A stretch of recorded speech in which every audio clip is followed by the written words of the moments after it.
थी। ये हस्तिनापुर की घटना थी। और जैसे भगवान हस्तिनापुर से द्वारिका जाने के लिए तैयार हुए तो पुनः भगवान रथ पर बैठे और जाने के लिए तैयार हो गए। सात्यकी, महाराज अर्जुन और कन्हैया भगवान श्री कृष्ण जाने लगे। जैसे भगवान जाने लगे तो सामने से चिल्लाती हुई, दौड़ती हुई, रोती हुई, बिलखती हुई द्रौपदी चली आ रही थी, उत्तरा चली आ रही थी। और उत्तरा कह रही थी रोते हुए, हे नाथ, हे मेरे कृष्ण, मुझे बचा लो, बचा लो। कि पाहि पाहि महायोगिन, चिल्लाते हुए, रोते हुए कह रही है कि पाहि पाहि महायोगिन, देव देव जगतपते, नान्यम तद भयम पस्ये, यत्र मृत्यु परस्परम। पाहि पाहि महायोगिन, अरे योगियों के भी योगी श्री कृष्ण, योगिराज मेरे कृष्ण, मैं आपके शरण में हूँ, आपकी शरण में हूँ, आप जगत के पति हैं, आप मेरी भी रक्षा करिए। क्या रक्षा करना है? बोले नान्यम तद भयम पस्ये, भले मेरी मृत्यु क्यों ना हो जाए, लेकिन मेरे गर्भ में यत्र मृत्यु परस्परम, मेरी भले मृत्यु हो जाए, पर मेरे गर्भ में पल रहा जो शिशु है, जो बच्चा है, उसकी आप रक्षा कर दीजिए ना। करुणा।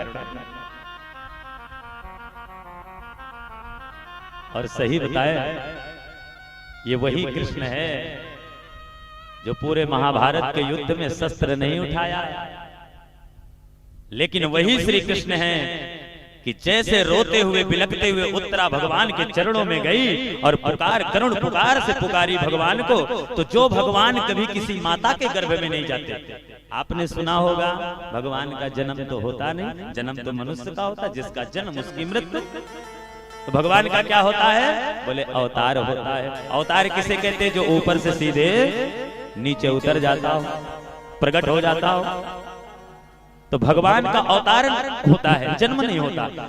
तो जो भगवान कभी किसी माता के गर्भ में नहीं जाते, विचार करिए, वही भगवान उत्तरा के गर्भ की रक्षा करने के लिए, उत्तरा के गर्भ की रक्षा करने के लिए भगवान उसके गर्भ में प्रवेश कर गए। जैसे उत्तरा के गर्भ में प्रवेश किए महाराज, सुदर्शन से रक्षा करते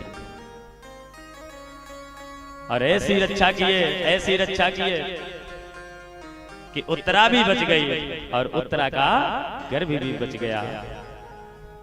और इसके बाद महाराज सूत जी कहते हैं, सोनक जी, भगवान फिर से रथ में बैठे और द्वारिका जाने के लिए तैयार हो गए।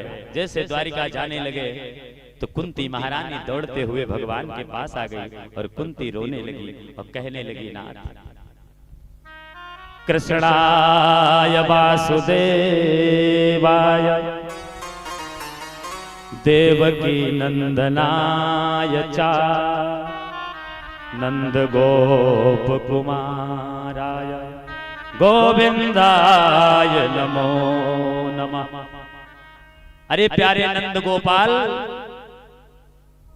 आपने तो हर समय हमारी रक्षा किया है। चाहे वो ब्रजमंडल में जिस समय कंस के द्वारा भेजे गए राक्षस हो तमाम प्रकार के, आघासुर, बकासुर, पूतना,